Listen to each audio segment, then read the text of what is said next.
I stood under a banner that read, "Foreclosure Auction, 1247 Maple Street, 10 a.m. sharp." The auctioneer tested his mic like it was just another Saturday, and strangers in sunglasses studied my childhood home like a bargain rack. Neighbors I'd grown up waving to were now whispering in small clusters.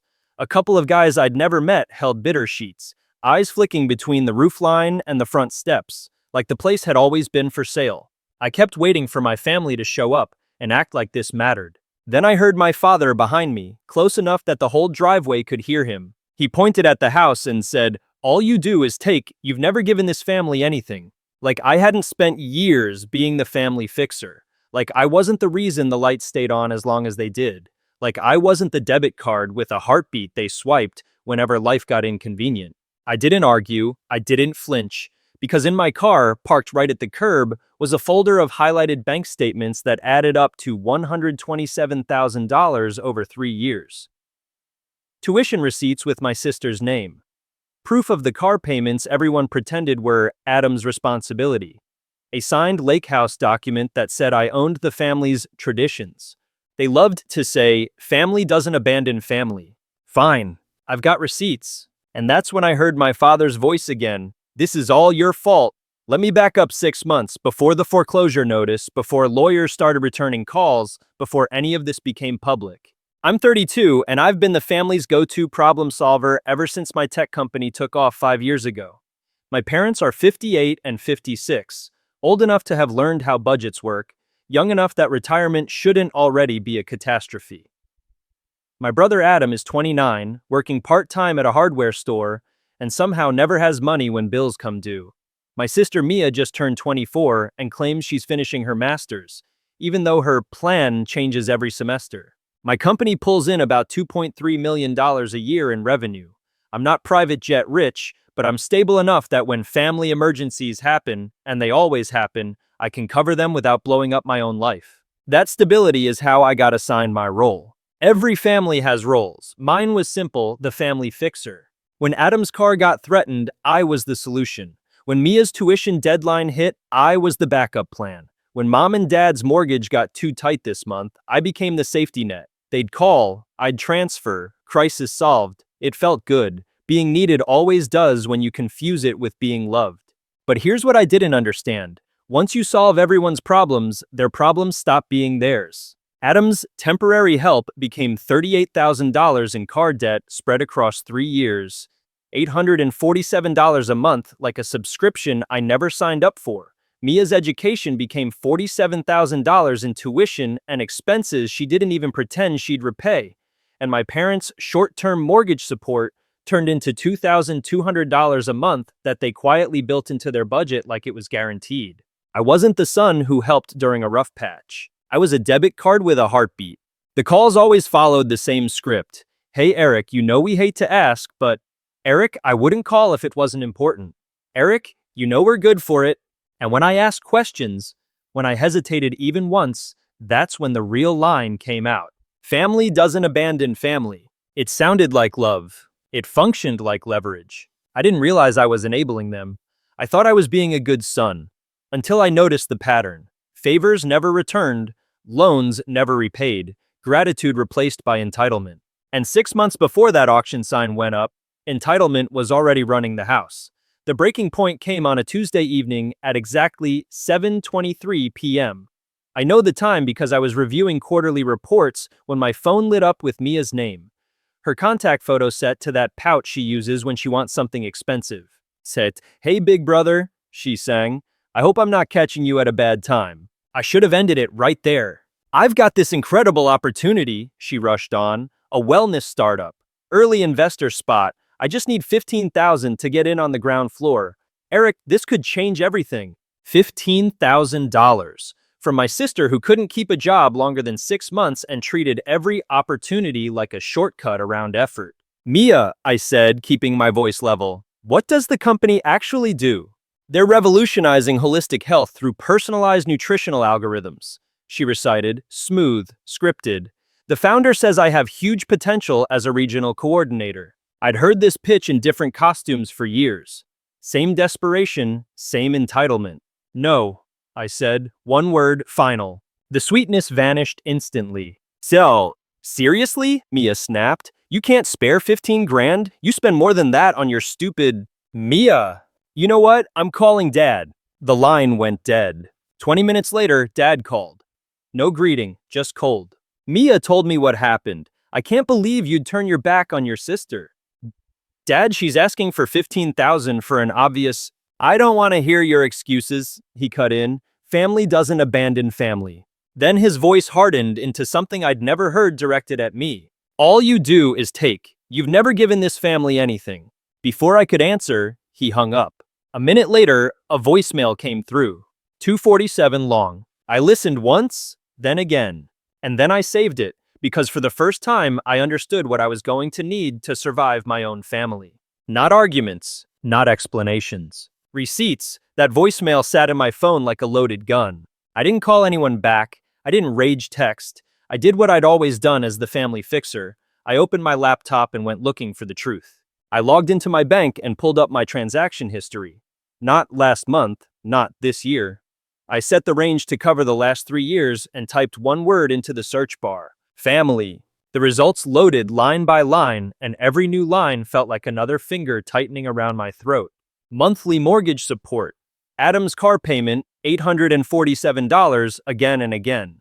Tuition transfers for Mia. Utility, emergencies, repairs, groceries. Just this once. It wasn't one big moment. It was a pattern. I opened a spreadsheet and added it up, the way I'd avoided adding it up for years. Category by category, month by month. Adam's car. $38,000 over 3 years. Mia's education. $47,000 in tuition and expenses. Mortgage help. $2,200 a month for 24 months straight. Then the smaller emergencies that never stayed small. I stared at the totals until the numbers stopped looking like numbers and started looking like a timeline of my own denial. And then I found the part that made my stomach go cold. I went to my filing cabinet, the one labeled Important Documents, birth certificate, passport, insurance. Stuff you keep when you think adulthood is just paperwork. Buried underneath was a document I hadn't thought about in a long time. The lake house deed. The family lake house, our tradition. The place where they acted like we were a close, grateful unit every summer. The place where the phrase, family doesn't abandon family, got thrown around like it meant something. Property address, 47 Lakeshore Drive. Owner, Eric Chen. Sole owner. I bought it in 2019 as an investment property. I let them use it because I wanted to give them something that felt like belonging. I never made a speech about ownership because I thought love didn't need footnotes. But the paper didn't care what I meant. In black and white, it said what my family had been living like for years. They were calling me a taker while treating my property like a family heirloom. I set the deed beside my keyboard and picked up my phone again. That voicemail was still there, 247 long, saved under family like a joke with teeth. I pressed play. All you do is take. You've never given this family anything. This time, with the bank history on my screen and the deed inches from my hand, the words didn't just hurt. They clarified. I played it again. Then a third time, not because I doubted it, but because I needed to hear the audacity cleanly, without emotion softening the edges. Each replay made the gaslighting sharper, and my next move simpler. I leaned back, looked at the spreadsheet, the deed, and that saved voicemail, and finally said the thing I should have said years ago. I've got receipts. The next morning, I did the only reasonable thing to do after realizing your own family has been gaslighting you financially. I stopped talking, and I started verifying. I opened my laptop and went looking for patterns, starting with Mia. I'd avoided her online world for years because it always felt like watching someone perform a life instead of living one. But now I wasn't scrolling for entertainment, I was hunting for receipts. 3 months ago, Mia posted on Reddit from an account that used her same photos and the same writing voice she used everywhere else. Emergency surgery. Insurance won't cover it. Anything helps. She linked a fundraiser and wrote like it was life or death. The post had updates too. Dramatic, grateful, perfectly timed. 2 months ago, recovery has been hard, but I'm staying positive. Last week, exciting news, I got approved for a wellness business opportunity. I clicked through and my stomach tightened. $8,400 raised from 47 donors, complete with comments from strangers telling preventing eviction level kindness to a girl who, according to my parents, was struggling so badly she needed me to keep paying her tuition. I screenshotted everything. The Reddit post, the fundraiser totals, the updates, the timeline that only makes sense if the point wasn't surgery. It was money. My sister was crowdfunding a lie, while my family was calling me selfish for asking questions. But Mia wasn't the only one who treated reality like something flexible. That afternoon, Adam called. No small talk, no "how are you?" "Eric, I need to talk about my car situation." "What about it?" "My manager says if I can't get reliable transportation sorted out, he's going to have to let me go." I almost laughed, not because it was funny, but because the audacity was so clean. "Adam," I said, "you have a car, a nice one, the one I've been paying $847 a month for." "Ah, that's the problem," he replied, like I was the slow one. "If my hours get cut, I can't afford the payments. So I need you to either pay off the loan completely or co-sign a refinance so the monthly drops." He wasn't asking for help. He was asking me to become the loan.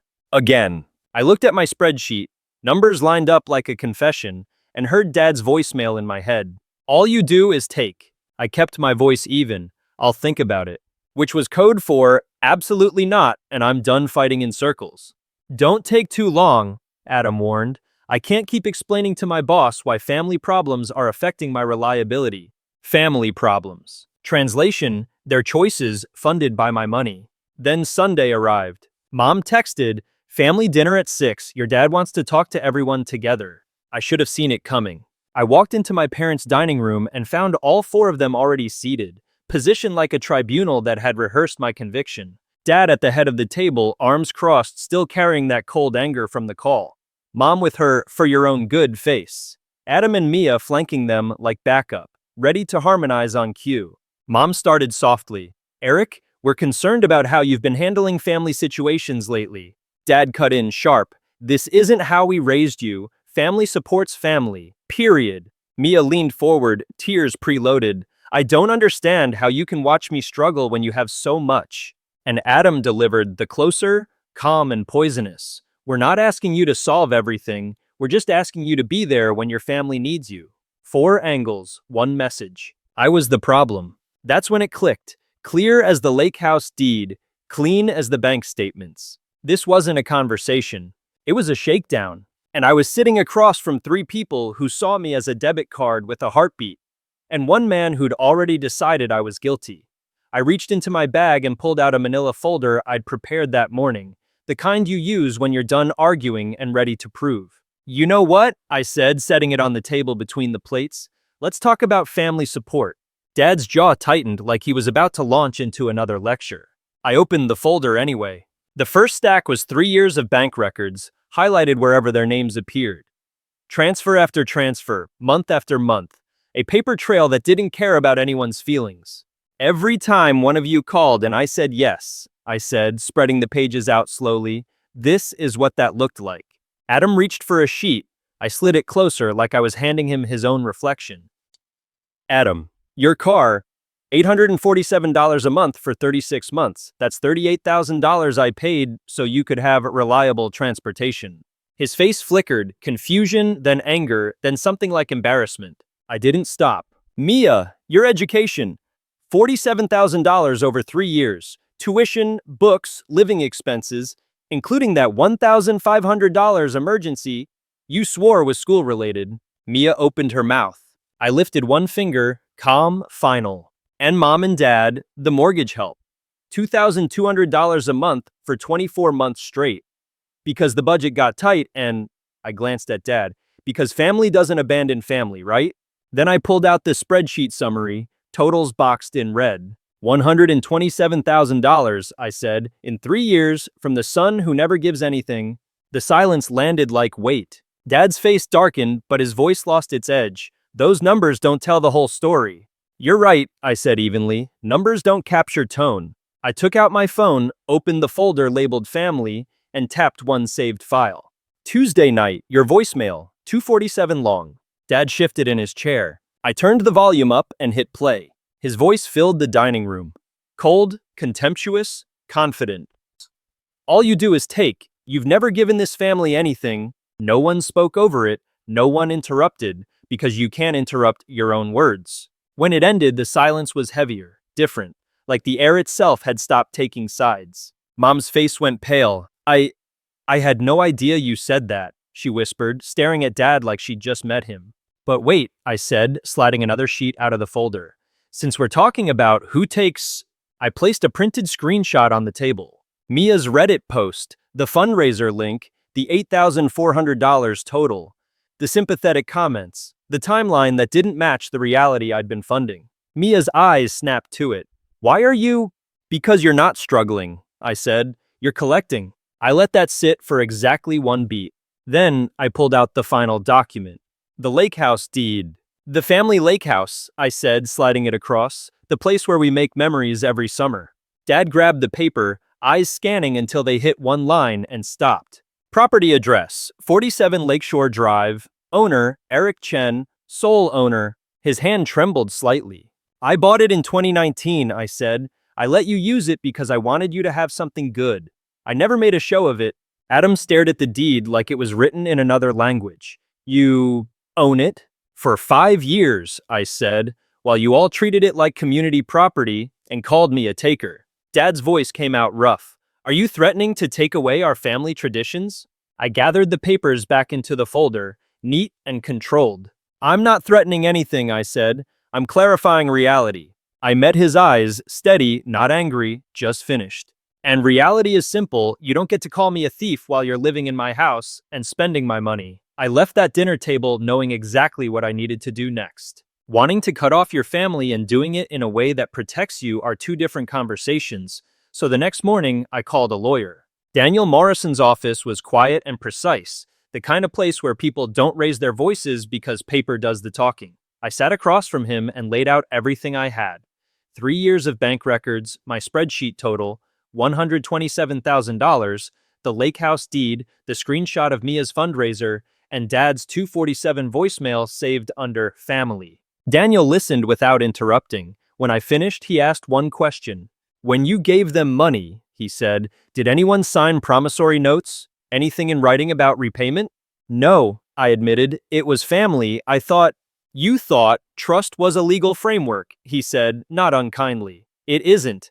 Legally, most of what you gave them reads as gifts. That means you can't force repayment. My stomach dropped, briefly. However, Daniel continued, you also have no legal obligation to keep giving gifts, and you own the lake house outright. You control access, you control your money, you control your boundaries. He slid a thin packet across the desk. Public filings, default notices, and the ugly math of what happens when a mortgage stays unpaid. Liens, foreclosure paperwork, timelines, the stuff families pretend isn't real until it's on a banner in the driveway. Here are the risks, he said. They'll call you dramatic. They'll try to rally relatives. They may show up at your home or your office. They may try to access accounts you've used to help them, and they will absolutely frame this like you're abandoning them. I didn't argue. I took notes. That afternoon, I did the first protective thing Daniel recommended. I made my position formal. Not angry, not emotional, just clean. I wrote a letter outlining the facts, the $127,000, the pattern of taking, the voicemail, and what would change starting now. I gave them 2 options. A written acknowledgement that I've been funding this family and a commitment to stop treating me like a debit card with a heartbeat. Or the support ends, permanently, including access to 47 Lakeshore Drive. I printed 4 copies, sealed 4 envelopes, and sent them certified mail. I wanted proof they received it, and I wanted them to understand this wasn't a debate. The deadline was simple. 48 hours. Friday, 6 p.m. If they wanted me as the family fixer, they could start by treating me like family. Friday at 6:15 p.m., my phone buzzed. A group text, all 4 of them, coordinated like the ambush. You're being dramatic. We're not going to be blackmailed by our own son. Family doesn't work like this. I read it twice, then I screenshotted it, because I've got receipts and I don't forget what people choose when money is on the line. That text didn't create their consequences. It confirmed them, and it told me exactly how the next 6 months were going to end. 3 months later, the orange banner went up at 6 a.m. on a Tuesday. Not a small notice tucked into a mailbox, not a quiet letter you could pretend you never received. A bright sheet of plastic staked into the front yard like a warning label for the entire neighborhood. Foreclosure Auction, 1247 Maple Street, 10 a.m. sharp, big enough to read from the street. loud enough to answer the question everyone had been asking since my parents started clearing out the garage like they were decluttering, not preparing to lose the house. I didn't drive by to see it. Mrs. Patterson called me. "Eric, honey," she said carefully, the way people speak when they're delivering news they think you don't know yet. "There's a foreclosure banner in your parents' yard." "I know," I said. A pause. Are they going to be okay?" "They're going to figure it out," I said. It wasn't comfort, it was the truth. By mid-morning, she told me later, neighbors were stopping in pairs to read the fine print. People who'd never cared about interest rates suddenly cared about auction dates. Retirees who'd never spoken to my parents beyond waving hello were suddenly experts on how foreclosure works. The neighborhood didn't just have questions. They had curiosity. And Saturday at 10 a.m. was going to give them a front row seat. I almost didn't go. Daniel had warned me, nothing good happens when families implode in public. And he was right, good wasn't the point. Closure was. So Saturday morning, 9:45, I parked across the street. My car felt like a neutral zone. The binder of receipts sat on the passenger seat, heavier than paper should be. My phone was in my hand. Dad's 247 voicemail was still saved under family. The lake house deed was still real. The numbers were still real. And now the consequences were public. The auctioneer was a professional named Mike Santos. Clipboard, microphone, and the practiced calm of someone who can turn panic into procedure. He cleared his throat like he was about to announce a raffle. "Ladies and gentlemen," he said, voice amplified across the driveway, "we're here for the foreclosure auction of the property at 1247 Maple Street. Opening bid starts at..." Bidding started fast. Hands went up. Investors murmured about repairs. Neighbors whispered about square footage. It was brisk, methodical, and completely impersonal, which somehow made it worse. These people were reducing my childhood to numbers while my brain played memories like a glitching slideshow. Scraped knees, birthday candles, the illusion that my parents' stability was something they built instead of something I'd been subsidizing. "Do I hear?" Santos called. 190, 200. That's when my father spotted me. He didn't hesitate. He walked straight across the driveway, past the bidders, past the neighbors, past the auctioneer, and stopped beside my driver's side window, like he still had the authority to claim space in my life. "Eric." His voice was cold, but I could hear something underneath it. Not regret. Need. "What are you doing here?" "Same thing as everyone else," I said, watching. His face tightened. He leaned closer, loud enough that heads started turning. "Doom, this is your fault." The sentence hit the air like a thrown glass. And just like that, the crowd had their entertainment. "You did this to us," Dad said, voice rising as the driveway turned into an audience. "You abandoned your family when we needed you most." Mrs. Patterson froze mid-conversation. The Johnsons drifted closer. Even a couple of bidders paused, calculations forgotten. Dad kept going because once he started, he couldn't stop. "All you do is take, you've never given this family anything," he shouted. "And now you're here watching us lose everything like it's a show." I looked at him through the open window, red-faced, shaking, doubled down on the same lie he'd left on my phone 3 months ago. And I realized this was exactly the moment I'd been preparing for since Tuesday night. I didn't raise my voice. I didn't argue. I just lifted my phone. "Dad," I said, calm enough that it cut through his anger, "would you like to hear your voice message again?"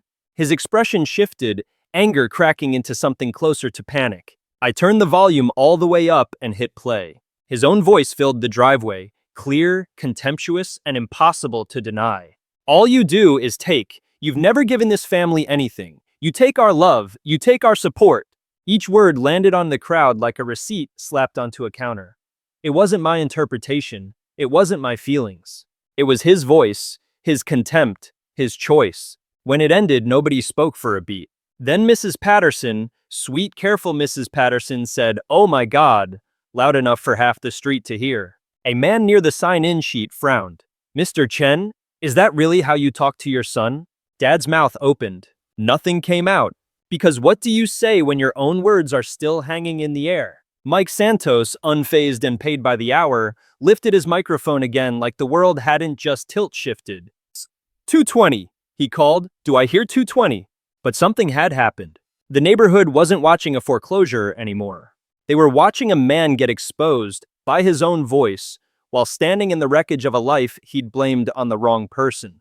And for the first time in years, I didn't feel guilt. I felt clarity. The house sold that morning for $203,000. Not to an investor, not to a flipper. Just a young family excited about a backyard and good schools. People who didn't know they were buying the aftermath of a household that confused love with leverage. I didn't stay for the final gavel. Once the truth had been delivered in my father's own voice in front of the neighborhood, I'd gotten what I came for.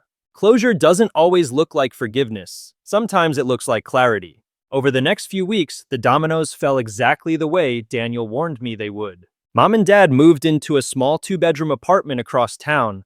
Thin walls, shared laundry, the kind of place that forces you to live inside your actual budget. Adam's car got repossessed 2 weeks later because a part-time paycheck doesn't cover an $847 monthly payment when the family bank stops being a person. Mia's wellness opportunity evaporated right on schedule. Around the same time, tuition came due and there was no safety net left to catch it. Last I heard, she was back under my parents' roof, working at a coffee shop and calling it figuring things out. The lake house stayed quiet that summer. No reunions, no traditions, no barbecues where everyone played close while I paid the bill. Just silence and property taxes I could actually afford. 3 months later, I got a text from Mom. "I owe you an apology." I stared at it for a long time before I answered, not because I didn't know what to say, but because I wanted to mean it. "Thank you," I wrote, "but I'm not ready for that conversation yet." She didn't push, no guilt, no script. I understand. It was the first time in years someone in my family respected a boundary I set. I changed my phone number the next week, not out of anger, but out of peace. I kept the lake house and started using it the way I always intended, as a retreat, a place where quiet stays quiet. People ask if I feel guilty. I don't. I miss the idea of them.